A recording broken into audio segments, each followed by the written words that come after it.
Thinking about visiting the famous Grand Canyon? Watch this video to know before you go.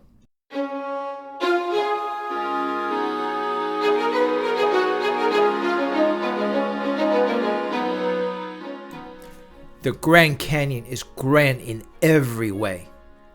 The scenery is breathtaking, especially the first time you see it. It's hard to imagine how big this huge hole in the ground is. Pictures and videos will never do it justice. This is one of those places that you have to see in person to appreciate it. The grand scenery attracts grand crowds, especially at the South Rim. It's the second most visited national park in 2022 with 4.7 million visitors. 90% of them visit the South Rim. Grand Canyon also has grand temperature extremes.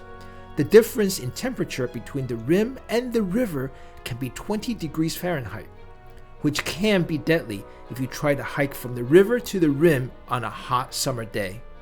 So, how do you visit the Grand Canyon? Well, it depends on how active you want to be. So, let's answer a few basic questions. First, North Rim or South Rim? I'll say up front that I like the North Rim much more than the South Rim, but it really depends on what you like. If you want good facilities, want an easier way to get to the park, and don't mind the crowd, then South Rim is the place to go. The South Rim is busy, touristy, and feels more like a theme park in places. It is open year-round. The Rim Trail gives you the view of the canyon from lots of different vantage points, with hotels just steps away. While the scenery of the canyon is fantastically grand, the scenery away from the rim, well, is boring. The North Rim feels a world apart from the South Rim. You feel like you are in a serene, secluded place. While there are people, you just don't feel the crowd. At the North Rim, you are 1,000 feet higher than the South Rim, so the view of the canyon is just a little better. The North Rim, however, is only open during the summer, with only one lodge and limited services. There is no extended rim trail like the South Rim, but they are excellent viewpoints. The scenery away from the rim is far prettier at the North Rim, with groves of aspen and meadows. It's harder to get there. You have to drive longer distances on two-lane roads. If you want less people, less touristy vibe, more seclusion, and willing to put up with less services, then North Rim is absolutely the place to go. The view from both rims into the canyon are similar enough, so it's not necessary to go to both rims for the view. If you want to visit both, however, be aware that it takes 4.5 hours to drive from one rim to the other. Only the truly fit should attempt the 21-mile rim-to-rim trail. It's very difficult to do in one day. I like the North Rim more than the South Rim because it feels much more like what a national park should be. The next question is, when is the best time to visit? Generally speaking, April to October are good times to visit for most people. It doesn't get very hot in the summertime because of the higher elevation at the rim.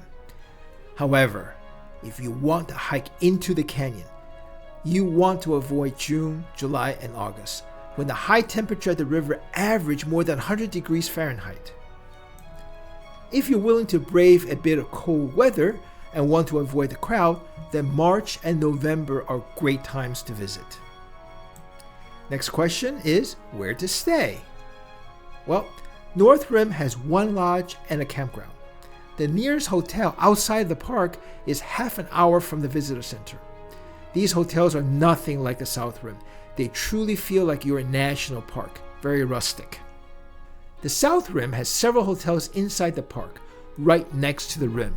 If you want to step out of the hotel and be steps away from the rim, these are the places you want to stay. It's wise, however, to reserve the hotel inside the park very early. Tusayan, with many hotels and restaurants, is only 6 miles and less than 15 minutes from the South Rim Visitor Center. The Grand Canyon Shuttle even runs to the town, making it very convenient to stay there. However, there is no charm here, but it does have the services you need. Generally speaking, you get better accommodation for the money than the Grand Canyon Village. The hotels inside the park has one big advantage: location. It's only steps away from the rim. There are several campgrounds at the South Rim for both tents and RVs. You should reserve them many months, if not a year in advance. There is one campground at the North Rim, but it has no hookups. So where to stay depends on what you value. Do you like modern conveniences? Then the South Rim is the place.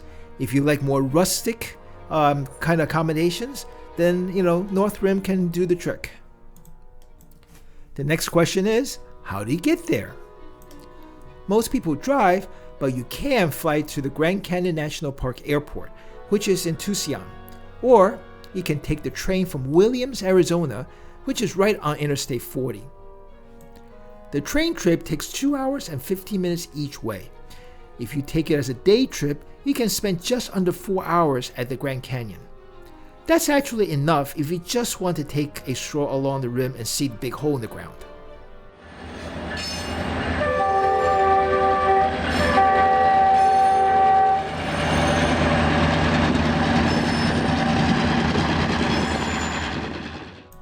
The only way to the North Rim is to drive, raft, or hike there. The South Rim is 1 hour from the nearest interstate, I-40. The North Rim, however, is nearly 3 hours from the nearest interstate, which is I-15, which means you're going to be driving along a lot of 2-lane highways. From Las Vegas, however, the North and the South Rims are about the same distance. Okay, next question. How long should I spend at the Grand Canyon?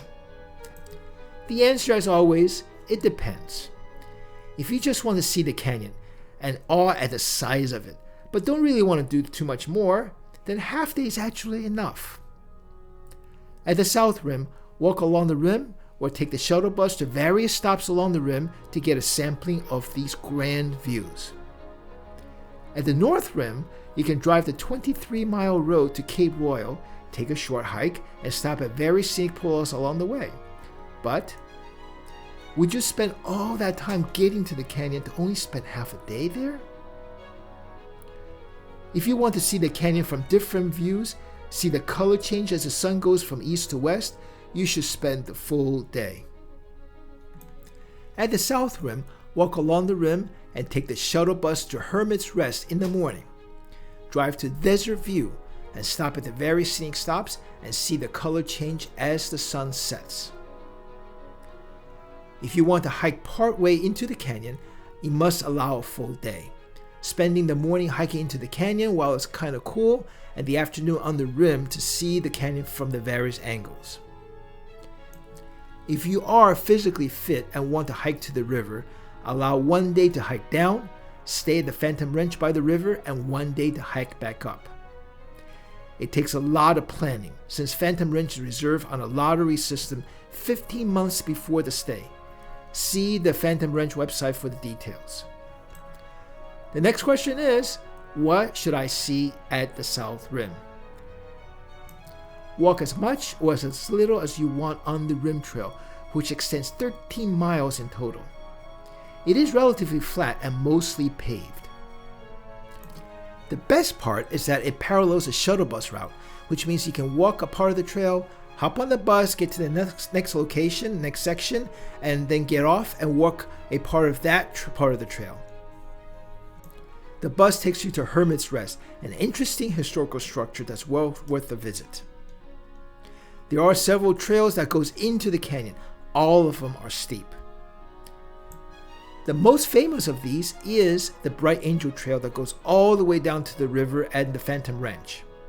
We're now on our way back up the Bright Angel Trail, and saw a nice young female ranger going down, and yes, they do check this every day to make sure that the trails are still in good condition.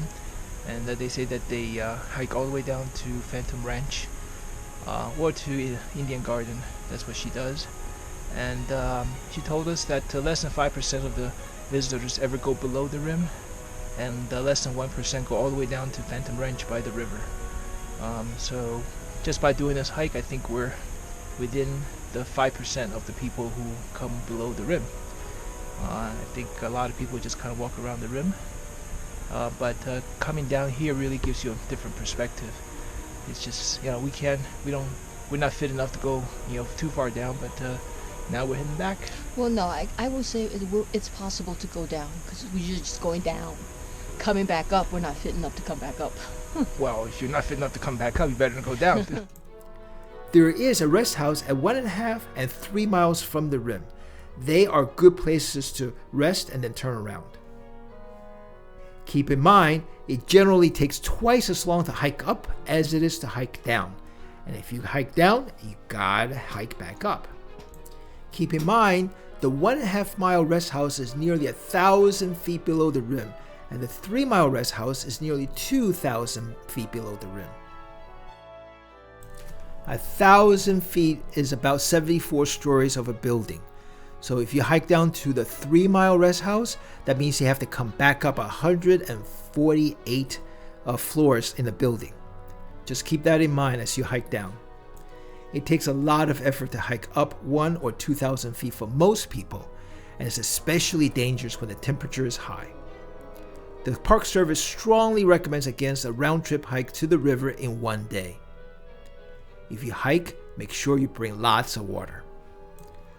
For touring by car, you should drive to Desert View for great scenery and the historical tower. So the next question is, what should I see if I go to the North Rim? Well, the North Rim Road goes to Point Imperial, the highest point of the Grand Canyon, and also to Cape Royal. You should drive along this road and stop at the various scenic pullouts. There is a short hike at Cape Royal and at the Visitor Center to Bright Angel Point. Both are well worth the short walk. The scenery on the rim is fantastic, but unlike the South Rim, the scenery away from the rim on the north side is also excellent. There are multiple trails of varying distances through the aspen forest and the meadows that are simply beautiful. The North Kaibab Trail goes all the way down to the river. You can hike down to Coconino Overlook and back, which is a total round trip of 1.5 miles, in order to get a good feel of the trail inside the canyon. So, what other activities should I consider? Well, of course, there is the famous mule ride. From the South Rim, you can ride the mule to the river, stay at the Phantom Ranch, and ride back the next day. They are available for booking 15 months ahead of time, and they're very expensive. They're more than $1,000 per person for a one-night stay with the mule. It's also not easy. It takes 5.5 hours each way, so you'll be on the mule for that long each day. You can also take the mule rides on the rim for up to 2 hours at both the North and the South Rim, but they're just not the same as going into the canyon with the mule. You can also rent a bike and explore on your own or join a guided group. The shuttle buses are bike-friendly, so if you get tired, you can always hop on a bus. If you don't want to pedal that much, however, you can even ride an e-bike.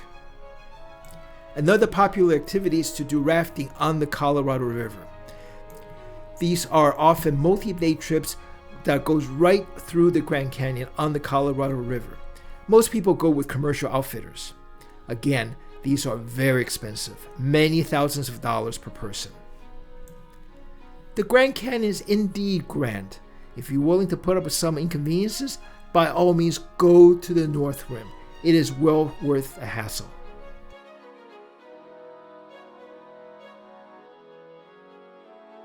We are on our way to visit all the national parks in the United States. Follow along by hitting the subscribe button below. Hit the notification bell so you know when a new video is released. Give it a thumbs up if you like this video, and please share it with everybody that you know.